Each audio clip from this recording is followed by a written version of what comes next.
Yotox anti-moustique mooy aar mag ak ndaw ci bépp matu yoo am na booy piis ci rido yére ak moustiquaire ak booy diw ci yaram. Val d'Afrique moo leen di may seen journal de la santé. dal leen ak jàmm district sanitaire bu Saint-Louis dalal na week-end bi ñu génn ab journée de dépistage boo xam ne dañ ko jagleloon jigéen ñi ngir ñu saytu seen yaram ci feebaru cancer du sein ak canceru buntu butitu njurukaay ña leen ko jagleel nag mooy jeune chambre internationale Dakar numéro 1 li leen ko yóbbee nag moo di dugal seen loxo ci xeetu feebar yooyu te yombalal dépistage bi yenn jigéen ñi te duñ ci fay dara médecin chef bu district ba ak présidente régionale bàjjanu gox bu Saint-Louis jaare fa di woo jigéen ñi ngir ñuy dem di saytu seen yaram yenn saay ndax am nañu yenn feebar yi wala déet Yves Tendeng.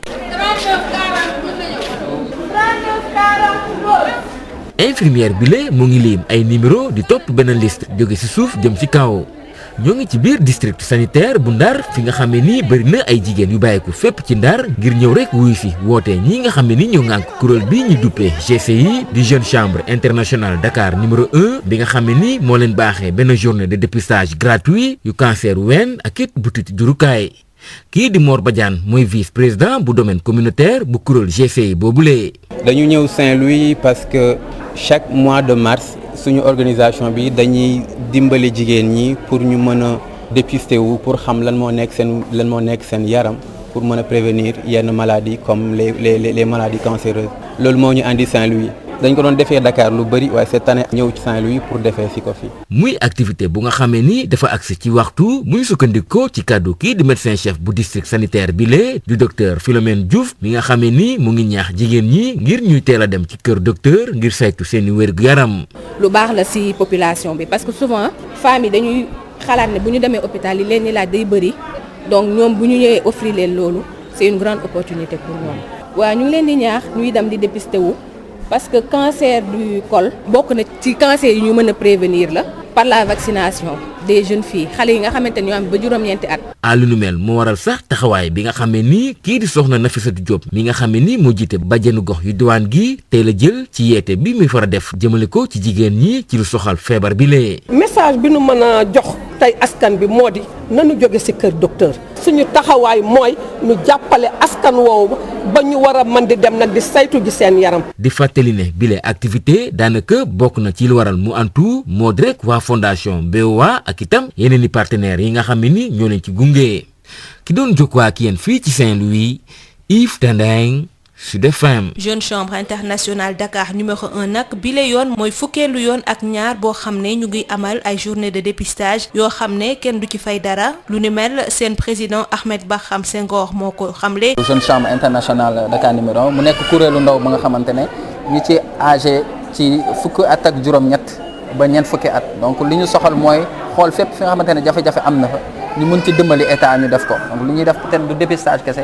ñi ngi intervenir ci pas mal de choses domaine éducation ak yeneen ci ay construction de salle de classe par exemple donc journée bi ñi ngi toll ci 12e édition ñu koy def ànd seeg suñuy ay partenaires et gis nañ ne cancer li muy lor jigéen ñi dafa bëri surtout cancer bi nekk ci wen ak ci butitu njurukaay donc suñu bébét mooy fexe daal ba prévenir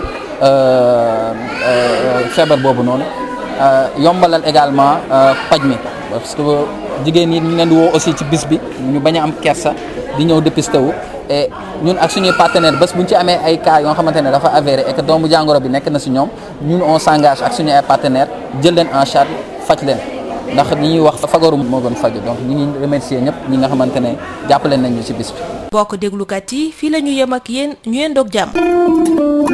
Yotox anti-moustique mooy aar mag ak ndaw ci bépp matu yoo am na booy piis ci rido yére ak moustiquaire ak booy diw ci yaram. Val d'Afrique moo leen doon may c'est le journal de la santé.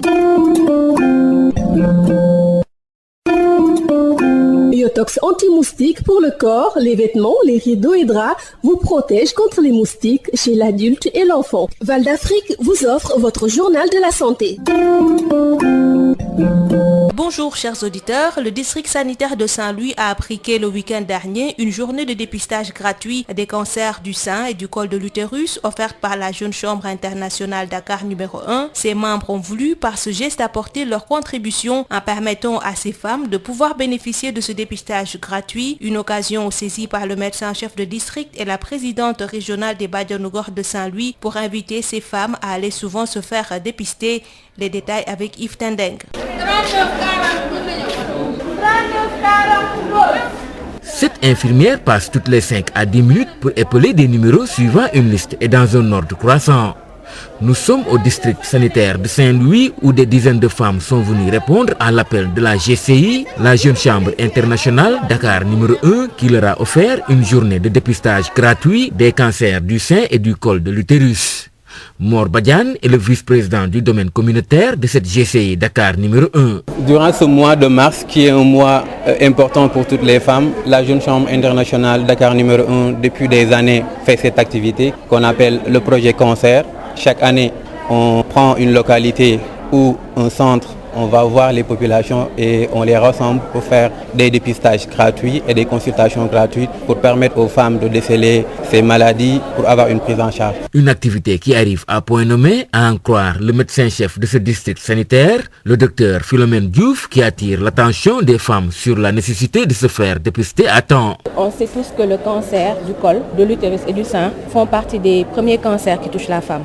Donc d'avoir choisi d'offrir à la population de Saint-Louis cette opportunité de dépistage nous ravit nous en tant que prestataires parce que ça facilite en fait l'accès au dépistage à ces femmes. Parce que souvent elles n'ont pas recours aux structures sanitaires de par les coûts peut-être de la prestation ou bien parce qu'elles n'ont pas l'information. D'où l'engagement qu'a pris très tôt Sokhna Nafissatou Diop, la présidente régionale des Badianu Gox de Saint-Louis, qui sensibilise sans cesse les femmes par rapport à cette maladie du cancer. Nous ne baisserons jamais les bras. Nous qui connaissons la gravité de la maladie, c'est notre rôle le plus absolu de les sensibiliser, de les conscientiser et de les convaincre d'aller vers vraiment les institutions de santé. Signaler que cette activité a été rendue possible grâce à l'appui et l'accompagnement de la Fondation BOA ainsi que d'autres partenaires. Saint-Louis, Yves Tendeng, Sud FM. La Jeune Chambre internationale de Dakar, numéro 1, en est à sa 12e année d'organisation de cette journée de dépistage gratuit. C'est ce qu'a fait savoir son président Ahmed Bahram Senghor. Donc cette journée, ça fait maintenant 12 éditions que nous l'organisons. Nous avons fait des activités de dépistage, mais aussi on a eu à construire des centres de dépistage au niveau de Ourossogui et au niveau de Pire, au centre de Pire. Et un matériel également de cryothérapie nous a été offert. Et depuis 12 ans aussi, nous faisons ce travail. Chaque année, nous dépistons plus de 500 femmes.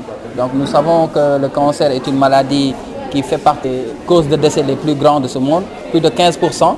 Et plus de 20 000 cas sont observés au niveau du monde, plus de 2500 cas également au niveau du Sénégal. Et ça touche beaucoup plus l'Afrique subsaharienne et les pays en voie de développement, et surtout la gente féminine la plus productive. Au Sénégal, nous savons que la colposcopie, ça coûte 25 000 pour le dépistage et la mammographie 40 000.